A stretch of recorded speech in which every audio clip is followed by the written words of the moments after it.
I'm joined here today by both Andy and Martine. How are you both doing? I'm doing fine, thank you. All good over here. Awesome. Well, we've switched back to our old streaming software because last week things went a bit weird. It was nice trying something new, but it turned out that it didn't work quite so well as we'd hoped. So this time we're back to where we used to be, and hopefully everything sounds good in La La Land out there. Please let me know if there are any other problems though. So tonight, as I mentioned, we are going to be discussing if philosophy is just for nitpickers. Andy, what do you think we mean by a nitpicker? I would say it's a kind of a fallacy, isn't it? Really, where you argue semantics as opposed to the point. Is that more of a very brief overview, or is that not right? I mean, generally, if someone says you're just nitpicking in general conversation, what do you think they mean? Not really. It's minimal. It's not really making much of a difference to the actual argument. That's fair. And Martine, what would you say that your understanding of nitpicking also is? I'd say that it's someone who tries at every point to fashion a counterpoint, Okay. not necessarily being effective or not. Yeah, that could also be a valid way to look at Contrarian nicking. for the sake of it. Yeah, Yeah, that could also be it as well. These are all things that result off of nitpicking, but maybe not necessarily nitpicking itself. Now, I do want to ask the people out there: do you have the audio coming through properly? Because at the moment, all I am hearing on a loop in my ears, apart from you guys, obviously, is the sound of when you've got a new follower coming and it's just constantly going on and on and on, and I'm hoping it's not actually playing out there for everyone else. I'm looking at the volume bars and it doesn't seem to be. It looks like just somehow along the line it Put it this is. way, I can't hear it. Yeah, well, that's good. But what's a sci-fi stream without technical difficulties? It's just that I'm going to be stuck going with this sound all stream. It's going to be really frustrating. Oh, it might have stopped. Ah, oh, please say it has. Yes, it has. Okay, sorry. Right, let's carry on. So nitpicking. So nitpicking wise, thank you, Icarus, for letting us know the audio is good, by the way. So nitpicking, I suppose the idea is obviously nits. Now, nits are a parasite that often children, but also anyone can get in their hair. It's usually Can I just passed. say that nits are the eggs and it's head lice? But yeah, that's actually nitpicking. Yes, because Believe it or not. that is a good example, but that was You valid set that up, didn't you? nitpicking. You That knew I was going to say that, didn't you? I'd like to say I did, but no, that was just a happy coincidence. But yeah, this is a very good example of nitpicking, but by a good example, it's actually very valid because it's pointing out something accurate. It's poking a hole in something that isn't necessarily needed because most people would probably understand what I'm saying. However, it's providing context that for It the doesn't. It doesn't further the conversation. well, it furthered our conversation because it was a beautiful segue into what we were talking about. So actually, That's yeah. Okay, that's good. That's what the only reason why nitpicking can actually, if I'm pointing out nitpicking by nitpicking in a nitpicking philosophy stream, is it actually nitpicking? See, who needs Dave? I think it's meta nitpicking. But the actual Nitception. and the point that you made as well about the eggs, and they are a lot smaller than the head lice. that is what people would be picking. Hey, Claire, nice to see you. So they would be picking out these tiny, tiny little eggs from the strands of hair. And this is what the term is sort of referring to. It's like taking these tiny, tiny, pulling at these tiny little threads. But when it's used in terms of conversation, it's usually used in quite a negative way. It's, as Andy and Martin basically said, you're sort of pulling at threads and you're not really furthering the conversation in any valid way. The question that we're asking, though, is philosophy just for nitpickers? So briefly, Martin, what would you say philosophy is? And I know there's books upon books upon books with people trying Why to are we answer this here? question. But if we're being serious about the whole thing, what would you say that philosophy is? I'm very tempted to say a series of footnotes to Plato. Honestly, I wouldn't. I don't really know. Well, don't really know that sounds pretentious, but uh, I really wouldn't know where to start describing it because I can do the subjects. You can do the whole logic thing, but yeah, I'm not sure. Do you think that we could maybe just use maybe a simplistic definition? I mean, like the love of wisdom is sort of what philosophy means in an etymological sense. But of course, there's more to philosophy than that. It's the search of knowledge and truth and everything in between. And obviously, you can spend hours upon hours actually answering that question. But for a working definition, sort of the search for truth and knowledge and that sort of thing is, and a love of wisdom and the wisdom that you can gain from having knowledge. Do you think that is a good sort of working definition that we can use to move on at this point? Uh, for all intents and purposes, I guess so. Yeah, sure. Okay, so if we're going to use that definition, then I guess we have to think about how one goes about finding the truth. For example, let's reference the actual first thing that I said, and Andy corrected me on. If I said that nits were bugs that crawl around your hair, people might understand what I meant by that. But is that a true statement? No. So, without the nitpicking, could we have corrected that to a true statement? Yes, but why would a true statement further the conversation? That specific conversation. Well, I mean, we saw how it furthered our conversation, but a conversation in general, it depends. It depends on what you're discussing. If you wanted to discuss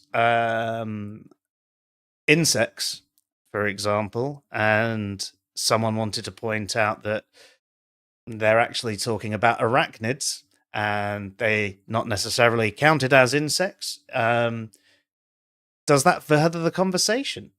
It could. I wouldn't say that's nitpicking. Right, it's pointing out an accuracy, but that's the same as what you did, though. You pointed out an inaccuracy that could be taken as nitpicking.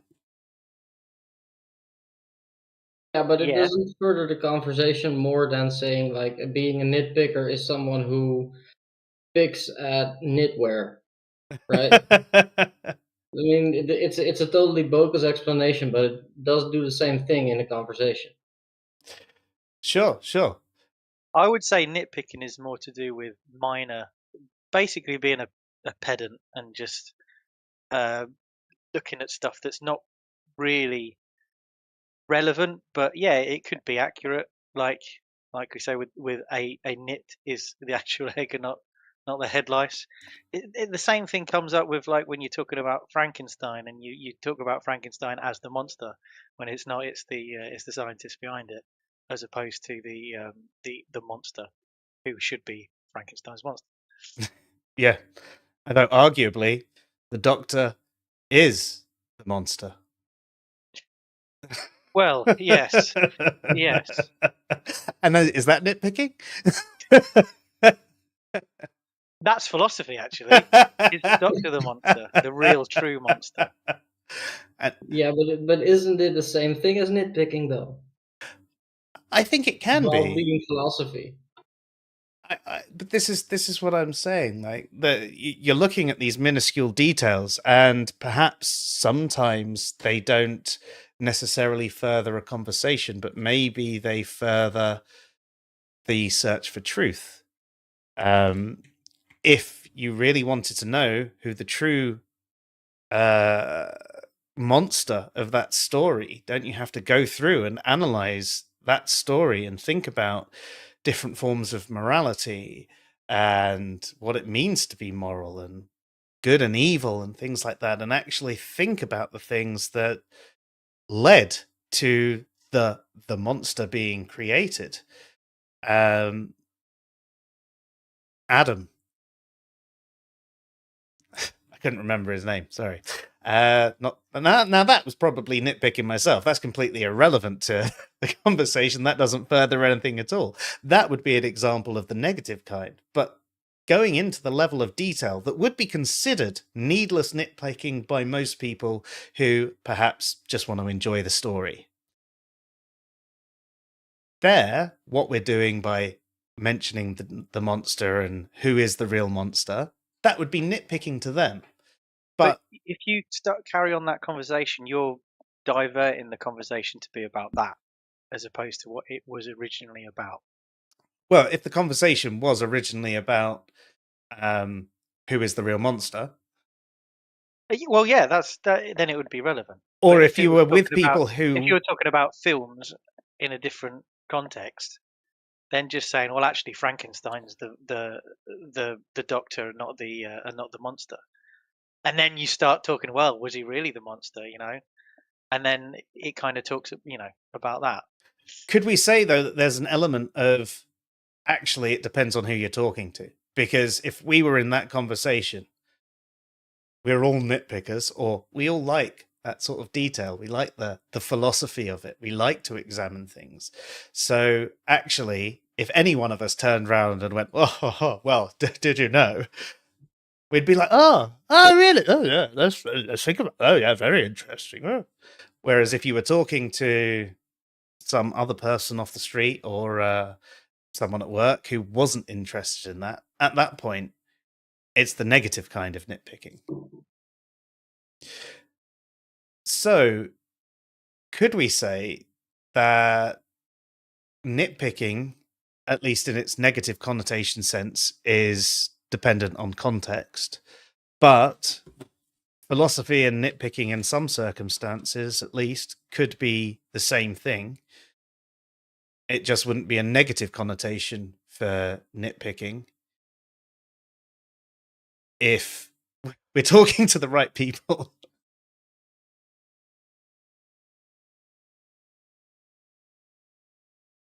Perhaps.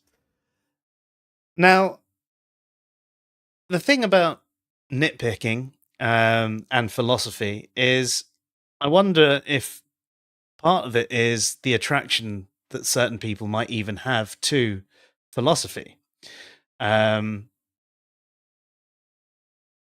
Because there's got to be different types of people, doesn't there? I'd assume so.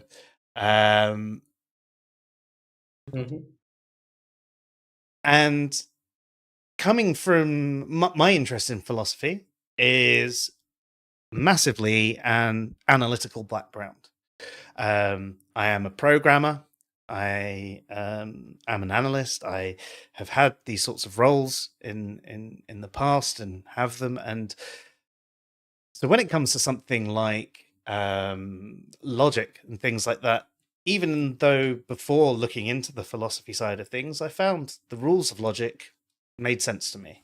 And I'm just talking about sort of classical logic and propositional logic. I'm not necessarily going into all the different kinds of logic, just the basic understanding of logic. And I find a lot of people don't even have the time or the energy for that. And Andy, I think to some degree you're probably the same, because I mean, well, we met each other through work originally, and we were analysts. Was it operational performance analysts at the time? Yeah, something like that. So I think your experience might be at least somewhat similar to mine about what we like, what we find interesting. But do you have anything to add to that? Probably nothing that would be useful. It- No, so with me, I agree. The logic side is appealing to me, and like you say, because of the programming background, developing background, and all that sort of stuff. I think the way that between me and you differ, you like to research a lot of the background and all that. I kind of prefer to sort of go in, like with these with these recordings that we do. I don't tend to look up a lot, and it probably shows. But I like to sort of think initially, like, what am I thinking as soon as it's kind of put towards me, and like that initial sort of thought thinking process, as opposed to researching it and being like, right, I'm going to say this, this, and this, and all that. 'Cause I don't like. I'm not much of a planner. I mean, that's fair. I quite like the Research person. spontaneity too. I mean, Yeah. some of I'd much the rather. I like joining and having a chat and basically gassing and yeah, and finding I'm with out. you. And I think sometimes there's a topic that I have a little bit of knowledge on, and that's enough for me to go forward with it and just go, right, what can I find out? And it's helpful when you have people like Martine or Dave there who have far more knowledge, and then you can Absolutely. balance it out with your questions that are layperson questions, but work through it and hopefully explain some of the more complex things in a simplistic way. And in fact, when I do a lot of my pre-record videos or reaction videos, I don't like to watch the video first to plan my response. I like to just go, right, I know there's something in this video because someone's told me I need to respond to this, or I can see the title of the video. It's about the null hypothesis. I know about the null hypothesis. I'm going to do a live response. And I'm with you there, though I do think that there are times when you need to have some sort of plan in place. And generally, if I'm doing something with a bit more meat on it, or if you're trying to do a stream that's like that's got a lot of detail, a lot of facets to it. Same with writing an article. I'd much rather have a lot of the knowledge there because I'm trying to pass on knowledge rather than just like these streams. They're more of a conversational thing where we try and learn and grow together. Hey Cyborg, nice to see you. Now, Martine, you actually have quite a different experience from us work-wise, but what led you to philosophy? Basically, just discussing things on the internet and wanting to be right. That's really it. And when you're right, do you find that more details help? That really depends on what you're discussing. I spend a lot of my time discussing like political policy and things like that. And when people come with detailed and very small fringe groups to also take into account, that can in fact be very wise, of course. If you're talking about inclusivity and you forget, for instance, the handicapped people who typically make up a very small part of the population, but you know, a very important part also. So if you forget that, you accidentally, sorry, you cause an injustice basically. So in that sense, they can help. But um, if you're, for instance, talking tax policy, and people are saying, think about about the billionaires. Those kinds of things are like, yeah, but that's like 20 people in my country at least. So yeah, no,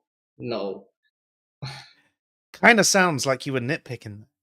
a bit maybe, yeah. uh, um, no, and I think like from that response, you went into detail that could have been regarded as nitpicking. I don't regard it as it's exactly what we need for a stream like this.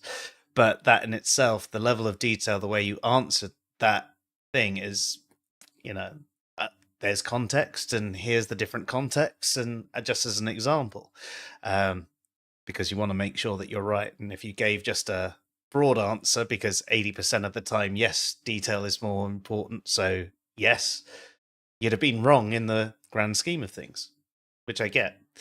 So it is interesting that there's two different drivers at least that can lead us to being interested in the detail. Yours is an urge to be right. Analysts, I'd say, are typically, at least seemingly to other people, really negative people, because Speak for yourself. we tend Anal is in the name, so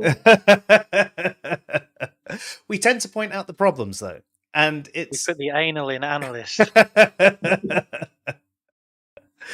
we tend to point out the problems. We tend to find the problems, and we also tend to find solutions. But a lot of people tend to see the fact that we're pointing out all these negatives, all these potential problems, all these risks, all these bugs and things like that. They see that as a negative thing, and actually, we don't see it that way. We see that as a positive thing, because that means that we can not release this thing whilst it's got all of these problems, and then we can actually we're happy we found the bugs. It's a good thing. We're positive about the negative, because that means the negative won't be a thing. And I think that's the same sort of thing that can attract you to philosophy as well. I also like an argument. So. Yeah, there is that. And nitpicking, going into the detail with someone who has a base understanding of something, can be a way to win the argument. They might find you nitpicking, but you're like, well, do you want to just shout bullshit at me, or do you want to be right? So yeah, and I think actually philosophy in itself, and learning different techniques for your discussions, that can also have the benefit of improving your arguments. And you could say the same thing for trying to discuss on different platforms, and practice the way you discuss things with different people and different mediums. Like you use Twitter, and you have to try and make your argument as concise as possible. You've got to try and fit it into 240 characters, or you end up with this massive long thread that people end up not reading. And if you... I don't think it's called Twitter anymore. Twix. Another example of Yeah, and that would be a negative one, because that doesn't actually further the conversation at all, other than the fact that for the context of this stream it's a good example, so therefore it was actually a positive version. In fact, tonight I don't think there can be a negative version of nitpicking. I'm waiting for Andy to prove me wrong. More examples. Just more examples. So we've got Martin, who wants to be right, and that can lead to the detail, which can be seen as nitpicking. Andy and I are analysts, so we have a big part of us which is just wired for the minute detail. And again, I think there's part of that is a drive to be right, and a certain level of I guess perfectionism. It's not necessarily that it has to be perfect. It just has to not be bad, which is why we bring up the bad. What other people, though, do you think might be interested in that level of detail?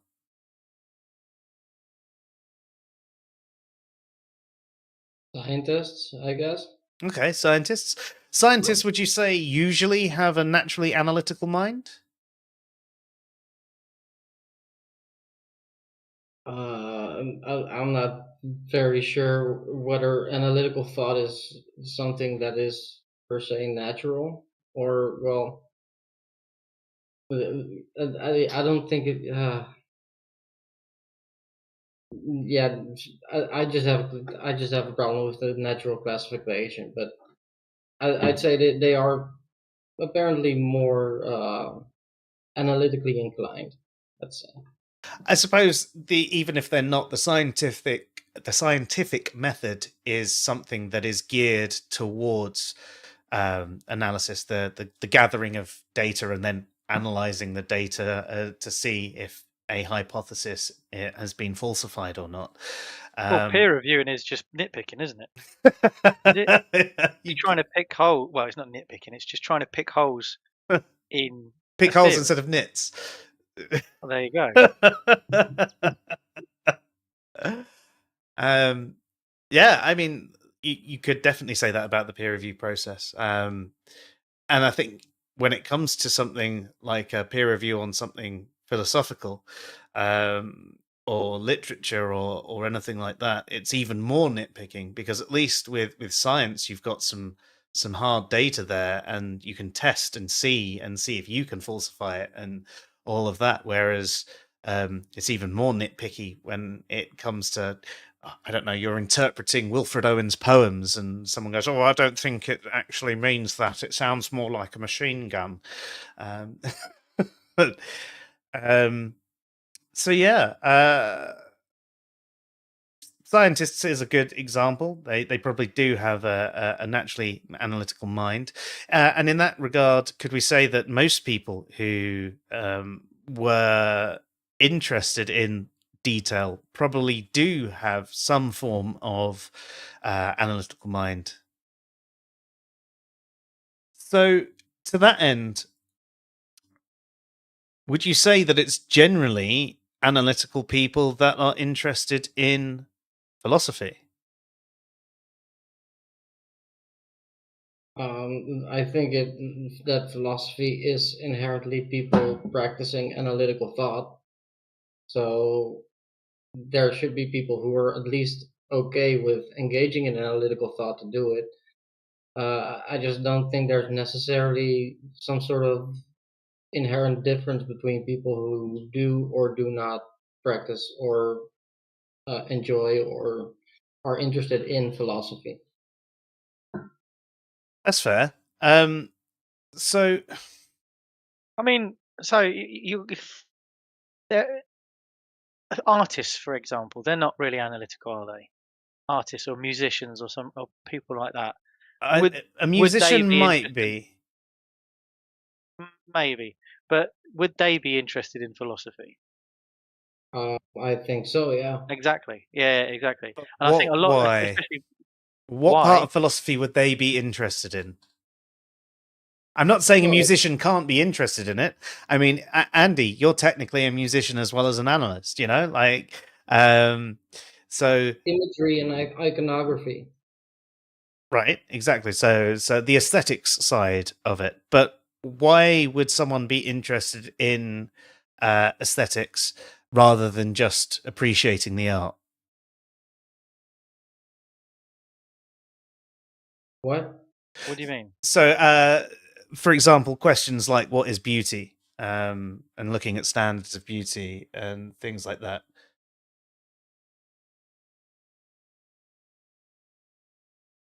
I mean, I don't, I don't think I follow.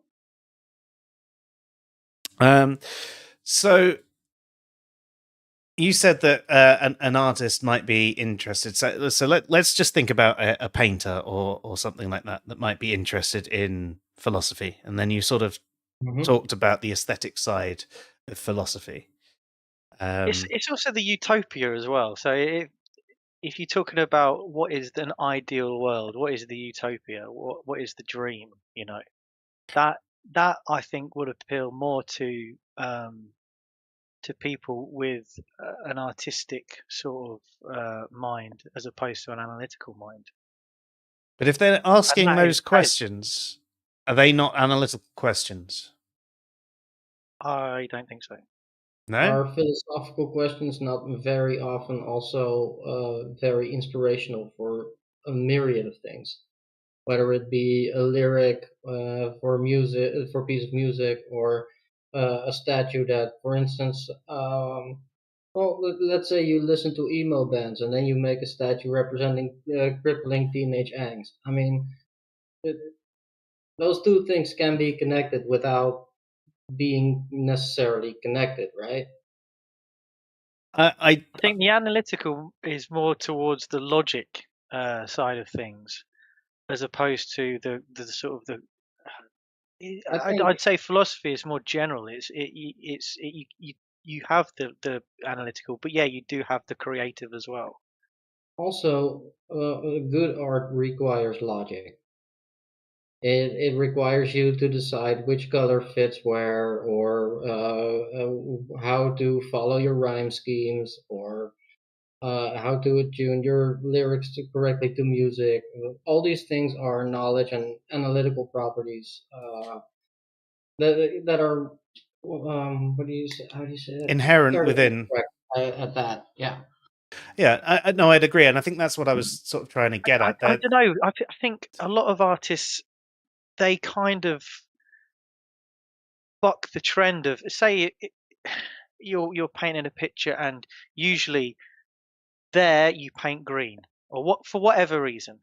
Right, I'm going to paint it yellow for another reason, and then all of a sudden they've created another sort of artistic view. So therefore, you're kind of, is that anti-analytical? It's not like, okay, this is what's happened before, or is it, I'm going to put that there because that's my view and that's how I'm going to interpret it, and I want everyone to see my interpretation of it. Not necessarily, but if it's gotta resemble something, it's gonna have to be a particular shade of that other color, or at least a particular sort of shade of that other color. I think Because it comes to that, what you're trying to do it for, doesn't it? yeah, exactly. And actually, nerdy, hey, hello. He actually says when we were talking about ID, he says ideal for what or who. And again, sorry. Whom?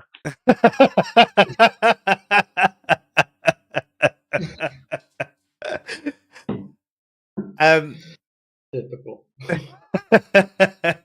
and I think that is sort of a good point. And again, there's the I think, as Martin was alluding to earlier, there is a sort of analytical point to artistry, and I think some of that is just comes through the art naturally. They don't necessarily have to consciously think about it. But there is a certain logic that goes to things. And you can think about when you have a gut feeling of something. If you've got a lot of experience in a topic and things like that, there are times when people come to me with a programming issue or an Excel issue or something like that. And before they've even finished their sentence, I go, "Have you done this yet?" And they go, and it solved their problem because I Have had you that. turned it off and turned it on again? Quite often the case. But that there is a certain level of instinct that can come through that basically is built on all of your past knowledge and experience. And I think for an artist, when you're starting out, I mean, I've always struggled with drawing. But you see how some people start drawing out and they do things and they have these massive circle here and this square here and they start drawing lines. And you can see that they're very thinking about how to get all the shapes right. And then you see someone who's been drawing for years and all of a sudden they just go and it's just done and they haven't thought about it in any way.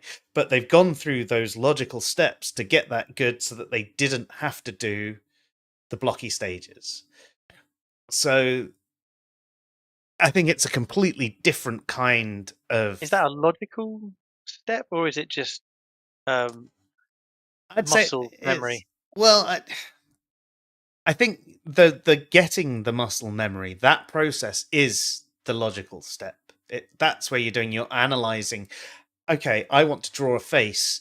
Faces are basically circles, and then the body, that's basically a rectangle, or an oblong.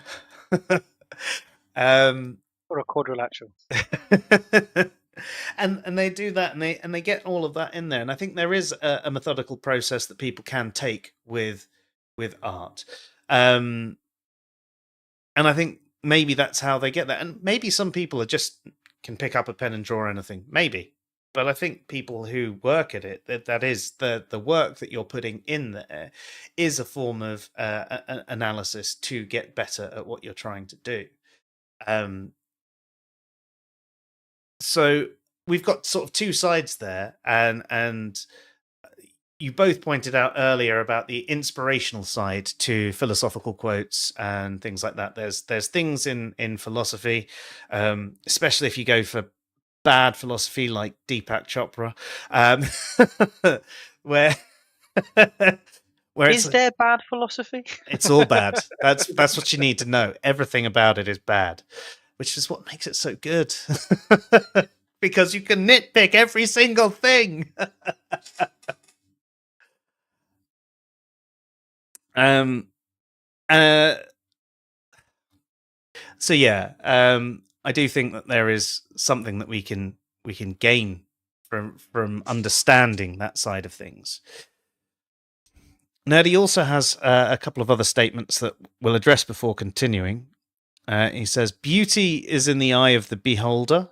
And I think that I mostly agree with that, although there are objective standards of beauty.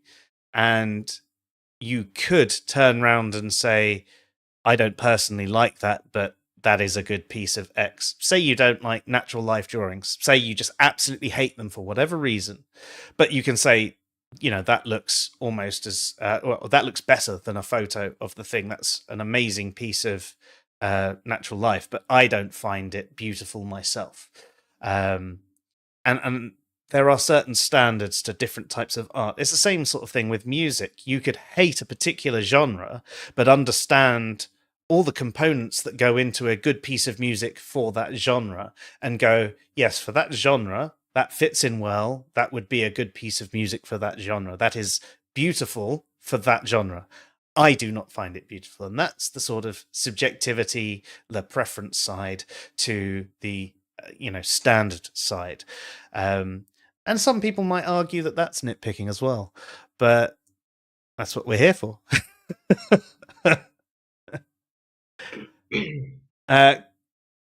Question for you though, Martin. Is it only humans that create art? Is dance a form of art? And when other animals dance, is that artistic? So 3 questions. Let's start with the first one. Is it only humans that create art? I wouldn't honestly. I would never dare say that is the case. I saw a monkey paint once. For instance, well, yeah, the question. Well, was it with poo?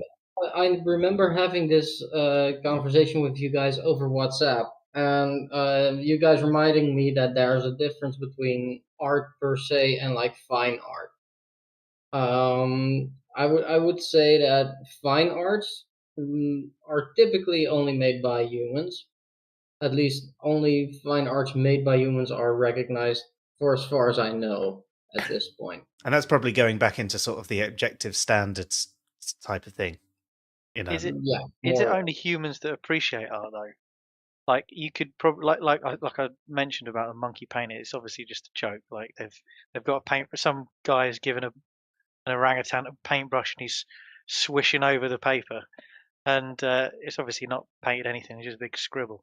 But if we watched a specific animal dancing, like you said, we're appreciating that as an art, but they're doing it to get the leg over or whatever this doing it. Yeah. Yeah. I mean, this comes back to there's probably art in the dancing in the sense of a technical skill, but it is not art in itself. So Also say that art is a number that humans put on things. In like reality and in nature specifically, because that's what this question is about, we see a variety of ways of existing, ways of behaving, ways of doing whatever it is an organism does. And it is actually such a great diversity that we haven't even covered all of it yet. So I wouldn't be able to exclude anything on that side when it comes to behaviors or the appreciation of aesthetics, right? That being said, I can actually sort of definitively say that animals don't make art because they don't recognize the term art, but that's really semantic and nitpicky. So so in other words, they don't make art for art's sake, but they might do something that we as onlookers appreciate for the either the technical skill that might have gone into it, or the fact that by coincidence it's lucky. Perhaps even something like a mating dance that we go, actually, this ritual is quite beautiful. it was specifically made to aesthetically impress the opposite sex in this case. So Exactly. they do have also an own sense of aesthetics. So, and Nerdy actually said the same thing. Surely the mate appreciates the display, and that is very true. So there is an appreciation, but is it an artistic appreciation, or is it more basic than that, more instinctual, more? Yeah, I'm going to get me some of that. You It know, could be the same as a good set of tits. yeah. But are they art? I suppose it depends how No, much work they put into them. Do we use art to get our leg over though? Only Is if you're that- is really that- good. very clearly. Is that just our way of showing off? Hello, Freud. It definitely Yeah. works, especially in terms of lead musicians and things like that. So, that's a good example, Nerdy. What about when an octopus arranges pebbles? Octopi are actually really intelligent animals. So, Octopuses. um, Pebbly. You were saying how octopi or octopuses were incredibly intelligent. Yes. Sorry, I derailed you. No, I Sorry, was just trying to think of. I think that there is something to be said there for this particular thing. It's yes. The short answer is yes. I just don't know if that's sort of necessarily meant in the same way that we see art, because I don't know enough about the psychology of an octopus to definitively say yes, they're doing it for artistic purposes or whatever, or if it is just something a bit more basic, or if it's just something that they've learned out of boredom and then go, oh look, I can do this, there's another one, I don't know what's going on there to Hobby, actually innit? They're say. just collecting pebbles. Yeah. Ooh, shiny one. So sorry, I can't give you a more definitive answer there on I don't know. Yes, beholders are dangerous.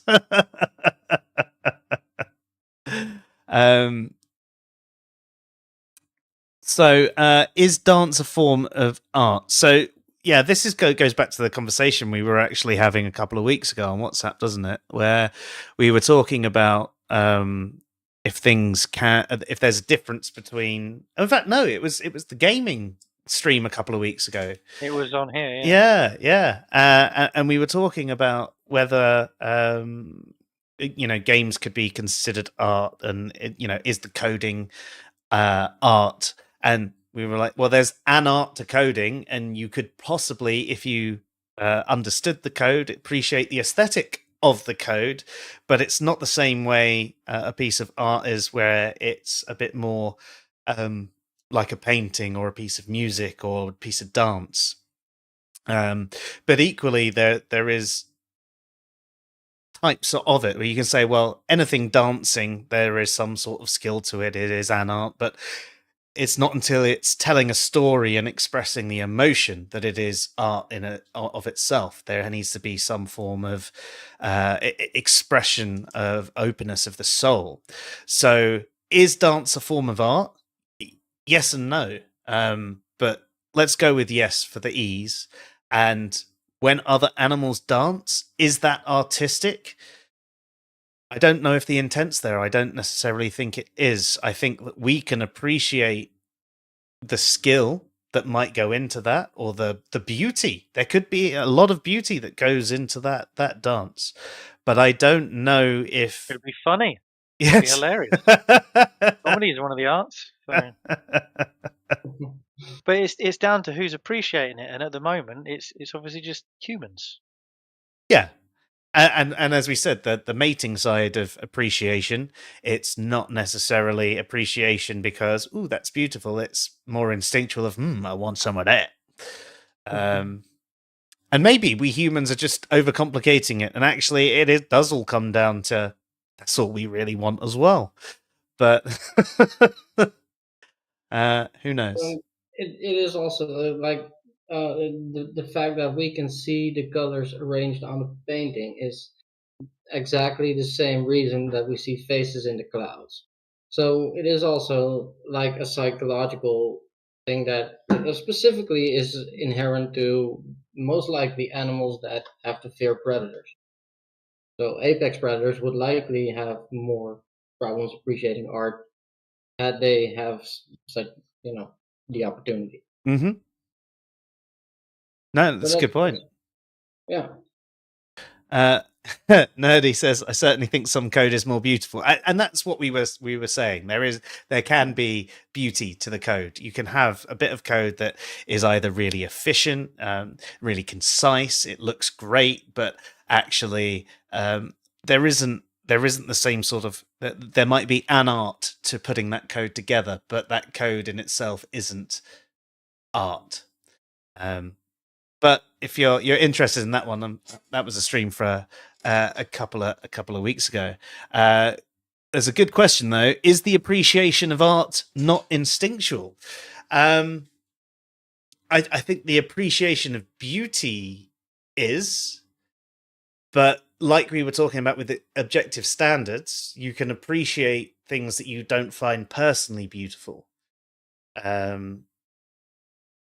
Again, humans have overcomplicated what beauty is. We've included objective standards to art.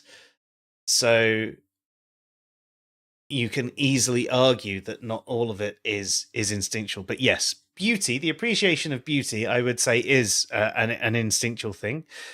We don't necessarily all have the same instincts, but certain things that we find beautiful are on a far more base level. And we would more often than not naturally all find similar sorts of things beautiful. Everyone loves boobs. Well, there is a thing though there. Because it's not purely instinctual, it's also highly social.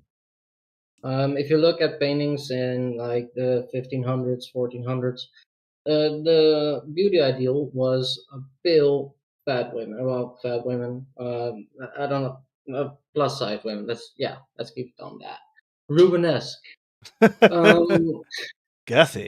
but that was simply due to the fact that they would have a surplus of food, typically wide hips so they could easily birth, and they had the luxury of spending most of their time indoors. So they weren't part of a working family, and that's why that was the beauty ideal. These days, it's skinny bronze women, right? Mostly. I mean, yeah, different people like different things, but yeah. So yeah, the most traditional one, right? Yeah, I think there's still regardless of whether they're skinny or not, there's generally big bums and big boobs. I mean, not necessarily oversized, but bums and boobs are still and I apologize for the objectification here, but they are generally the things that men do find attractive, instinctual, at least in a Straight heteronormative men. way. I was going to say, yeah. Yeah, I clarified. I nitpicked myself. Yeah, but no, the point is that I think it's hard to point to anything instinctual in humans because we are so um well, so immersed in a social system Sure, and I would agree with that, but actually, everything. the boobs and the bums is an instinctual thing, because even before we reached the society side of things, it was um, it was uh, an indication that you were well sourced for food. If a lady had, I mean, the thighs and the bum are basically the equivalent of the camel hump. So that the thighs and the bum, you saw that, and it was like, if we go through a bit of a food shortage, they'll survive. And so there's a bit of hard wiring there, and obviously same with the breasts. There is there'll be better providers for the children. So there is some base level of why we are wired, again in a heteronormative sense, to liking these things. And I think the tastes over time, I think we do sometimes move away. We add more to it over time. As you mentioned, we are also instinctively, because of survival, highly social creatures, and that socialness has built into society. And through society, we've started doing things that are not natural, that are not instinctual, and hopefully have tried to build better societies, apart from the billionaires who just want to take it all from you. Um, uh, so yeah, I'd say there's definitely times today in this world where we're not necessarily as instinctual, and it's harder to point out what the instinct is, and it might be why certain people say I don't have an instinct about X, um, because their experiences and everything have led them to a point where they're like, instead of being reliant on the instinct, their life is comfortable. They haven't been in those experiences where they've needed the instinct to think of X. So if we're talking about this, though, we've there's probably at least two sides of attraction to philosophy that we've been speaking about, and that's those who are analytical, whether that's through a desire to be right or just naturally analytical, enjoy the detail or whatever. But and then there was the people who are looking to be inspired. They're looking for those quotes. They're looking for things that are going to be helping their lives. They might be looking at the philosophy from a guru sense rather than an analytical sense, I guess. Are there any other types that we think might have an attraction to philosophy? Because even with those who might be looking for the inspirational side or the artistic side, there could still be a logical side and an analytical side involved. The people who want to abuse philosophy, like the Stoicism bros and those guys. And with that wanting to abuse, what's the end goal? Well, it does turn out to be sophism and just making money, basically. So everybody wants to make money, but yeah. I suppose you could say the same thing about the those that join it from a theological perspective. They quite often are making arguments. They're using logical arguments. They are being analytical in their process, but they're doing it with an end goal in mind. They're not necessarily looking for the truth. They have decided what the truth is, and they are telling you how to get there as well. And politicians. How many politicians do you think are really interested in philosophy? I mean, they might engage in sort of somewhat philosophical thought, but can you imagine Trump even opening Chopra. Trump, no, no, no, no, no. But those manifests they read, right? I mean, that is sort of philosophy.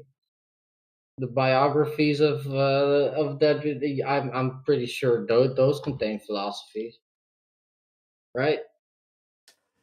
Yeah, yeah. I'm just not sure. In the same way that you could say anyone asking questions and thinking about things is engaging in philosophy. Any conversation about morality or logic or anything is a form of philosophy, but it's not necessarily doing philosophy well, and it's not necessarily doing it because you Oh, enjoy it.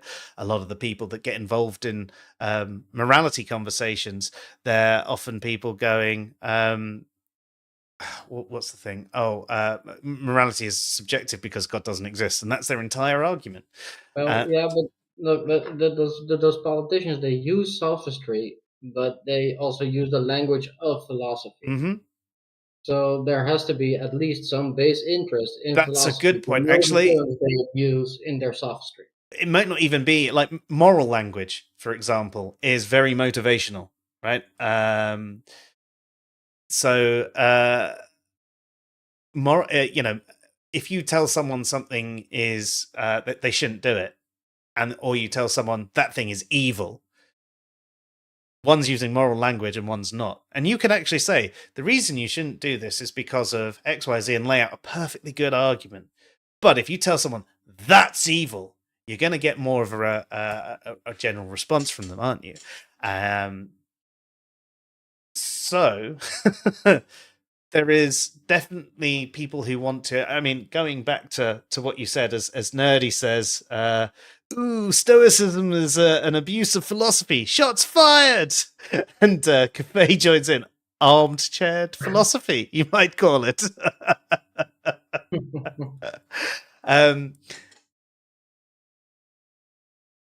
there is people who want to use at least philosophical concepts. They might not necessarily be interested in philosophy, but there is an interest in manipulating people. There's interest in furthering an end goal. So there are people who would be interested in it, but then would these be the sort of people that would nitpick the philosophy? I think they attempt to typically, but I would say they're typically unsuccessful. But That's fair. yeah, Oh, is there an objective way to do philosophy properly? God, you'd have to ask someone who spent their entire life doing it, and doing it with you know, all the degrees and have read every books and all of that. So I don't know. Um, I'd say the best you can get to an objective way to doing philosophy properly would be trying to be as even-handed, and look into the detail of things to make sure that you are correct, looking at all sides, looking at all arguments, taking everything under consideration, and being epistemically humble, um, being intellectually honest, admitting when you don't know, even if you say, I'm totally not sure about this, but I do lean this way because of this reason. But then that's the way I think it should be done. I don't know if you could say that's necessarily an objective way to do philosophy properly, but that's the standard I would hold others to. You know, if someone was making a bad argument or was engaging in fallacies or any of those sorts of things, I'd say they might be discussing philosophy, they might be going down lines of philosophical thought, but they're not doing it well. What about you guys? They're engaging in philosophy, aren't they? Yes. I mean, obviously, there's a lot of philosophers. Some contradict each other. Is one wrong and one not wrong, or are they both? Are they both using a philosophical method, but coming to a different conclusion? I mean, part of that comes down to their priors, but are they acknowledging that they're priors? Are they acknowledging their bias, or are they just approaching it in a more weaponized way? They're arguing, "You're wrong because of this." There's also a sort of point to be made about objective, or bias in this case, maybe also that there's always a part a part that you're blind to, right? If you're making big decisions, for instance, there's always people you haven't taken into account, or there's always some part of the equation you haven't heard or haven't seen yet. And a few years or so after you take a real decision, you might find that you weren't as objective as you thought you were, because there's all of a sudden a new group of people. So I think objectivity in that sense is going to be hard, and it would have to be like a momentary thing. Yeah, I mean, you could be retroactively sort of looking at it, and actually, that would be another part of being the epistemic humility and intellectual honesty. You know, if you realize a few years later that actually you were lacking a big piece of knowledge, oh my god, okay, I was actually wrong with this, or I missed this, I overlooked that. So yeah, I don't know, but just I have to have these for like reading and computers, but I forget to use them all the time. What do you think? Keep falling Looks off my hard. face though. No. Do I look like I do philosophy now? That's it. I think they're just not quite strong enough for the screen, but they're just about right for my phone. So that's when I need to remember to use them more often than not. Anyway, anyone with glasses is automatically smarter. I mean, I'm definitely not any smarter. The thing is, though, I mean, even then, you could just say that scraping the barrel of intelligence. So they've gone from an IQ of like 5 to 6 just by having glasses on. Right, let's go. The 20% increase.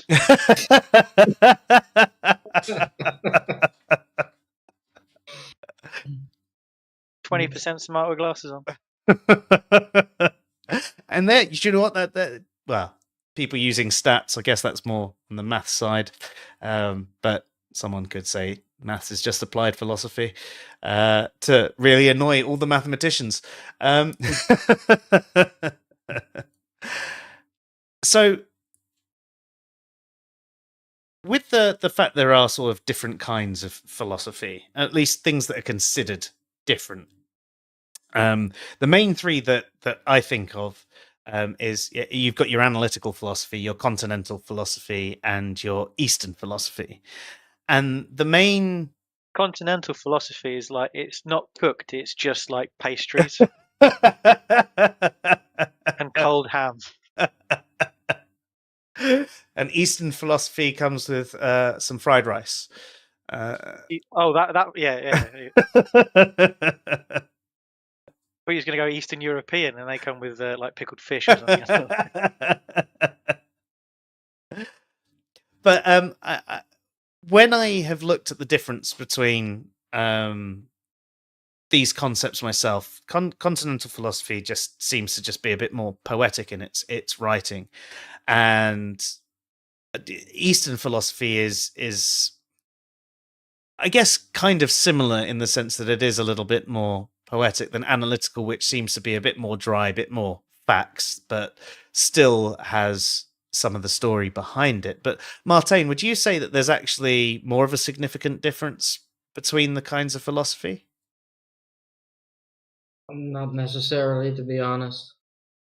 So why are they regarded so differently? Because I do believe they have a different emphasis, but it's been a long time since I'm not sure what the emphasis was again. That's my bad. No, that's fair.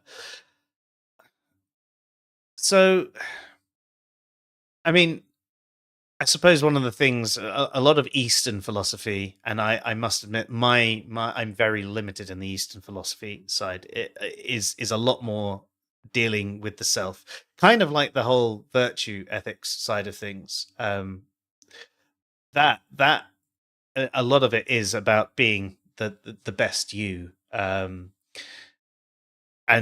just being yourself, present with nature, so on and so forth. Continental philosophy, from again, I've mainly read analytical philosophy, just because that's what I've read. But the few bits of stuff that's regarded as continental philosophy has just seemed to be a different way of describing some of the concepts. I mean, if you can, some of the stuff that Nietzsche's morality stuff, it's just a different way of telling the story. To I've forgotten. Hang on. Like Blackburn, and his quasi-realism, and looking down at the books again.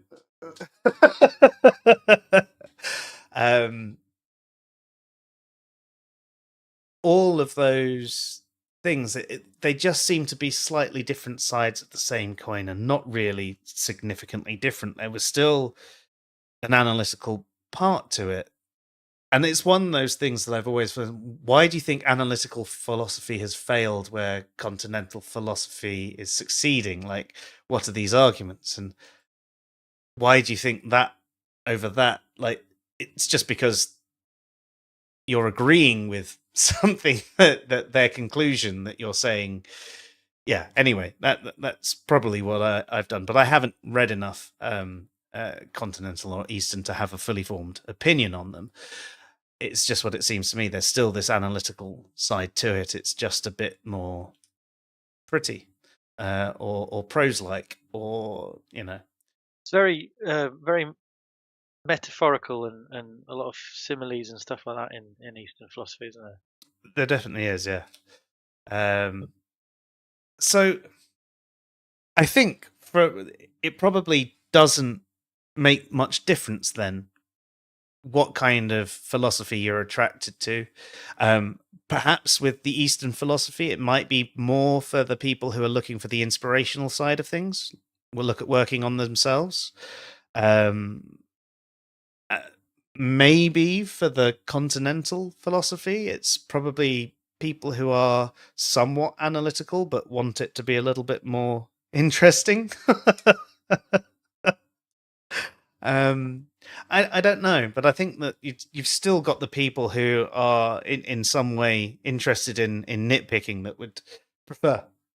Sorry, excuse me. There would like any kind of philosophy. I don't think it would have to be analytic philosophy for someone to for an analyst to like it, for someone to be a nitpicker. Oh no, of course not. I think the one thing we can conclude tonight is that at the very least, philosophy will turn you into a good nitpicker.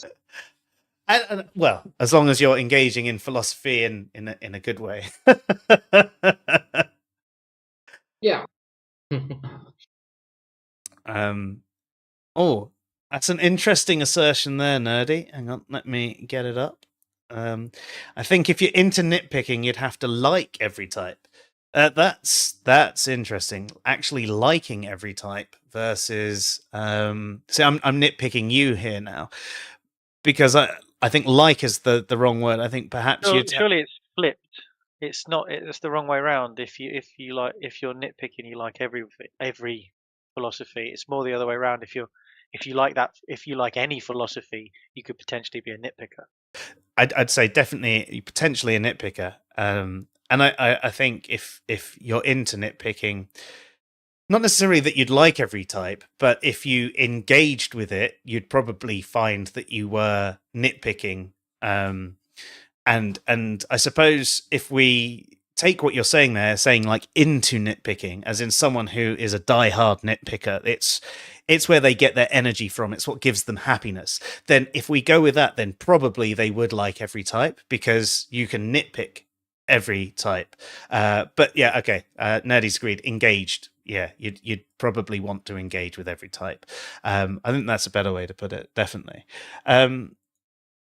So yeah, I think you're both right though that it doesn't necessarily matter what kind of philosophy that you're into. There can be nitpicking found all the way through, and I think the last point I wanted to discuss tonight is something that we've actually covered briefly, and that was what is the benefit for non-nitpickers, and the ones mentioned already have been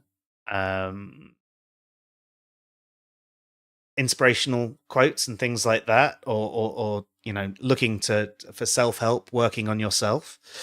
We also people who wanted to abuse philosophy in some way or use motivational language, people with a particular goal in mind that they realized that a form of philosophical method might actually help them further that goal. There was another one. What was it? I believe that was it, man. I suppose your Stoics one was basically along those lines. The same with the politicians, wasn't it? Yeah. Yeah. And I suppose there was the other bit with people who are just interested in things like beauty, but then that comes back into either the inspirational side or the logical side, depending on what angle they're approaching it from. Could we think of any other kinds of benefits for non-pickers? I suppose I have to nitpick the question, actually, because I'd say that there's all sorts of benefits to philosophy, even if you're not interested in nitpicking yourself. If you learn to use logic properly, if you learn to take the time to actually understand meta-ethics, for example, you'll make better arguments.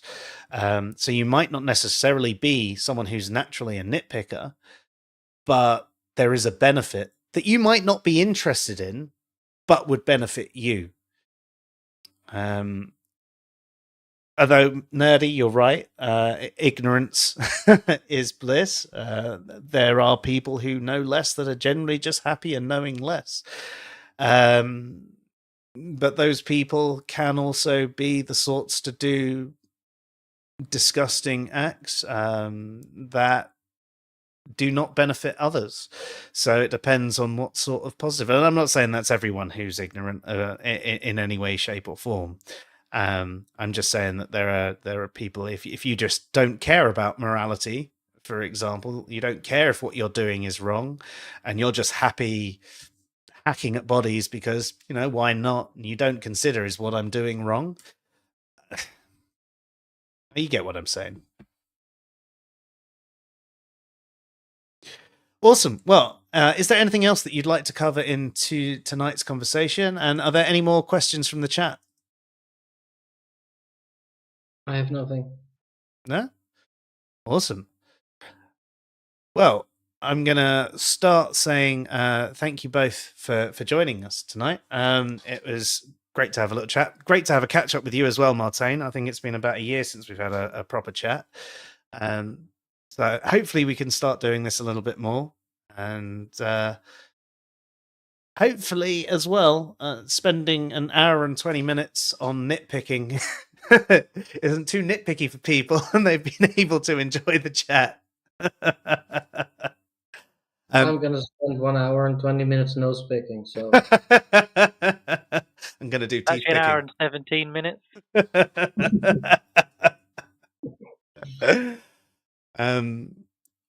Yeah. We should have done nitpicking like bingo or nitpicking drinking game. So every time I nitpicked or anyone nitpicked, it's have a shot. Well, I mean, we could turn it into one. That's it. Right. Everybody who has watched the stream and got to this point, you now have the task of it being a drinking game.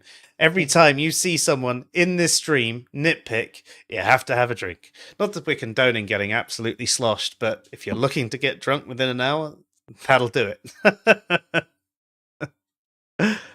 Right, cool. Well, you've been watching the Sci-Fi Show. I'm Joe. I'm Martijn. I'm Andy. Have a good night, all. Good night.